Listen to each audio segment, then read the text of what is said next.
Okay, ganito yan. Halimbawa, ito ang ating soil. Ang soil, composed yan ng solid, water, at saka air. Itong air at saka water, yan ang ating voids.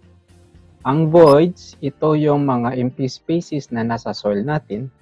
So, halimbawa, itong brown, yan ang soil grains natin, or yan ang ating mga solid.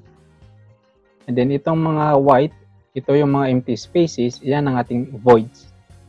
And then, dyan papasok yung mga tubig or hangin. So, katulad dito, itong space na to is na-occupy na ito ng water. So, yun. So balik tayo sa tanong mo. Pag sinabing G-soil or specific gravity ng soil, ang ibig sabihin yan is specific gravity nitong soil natin.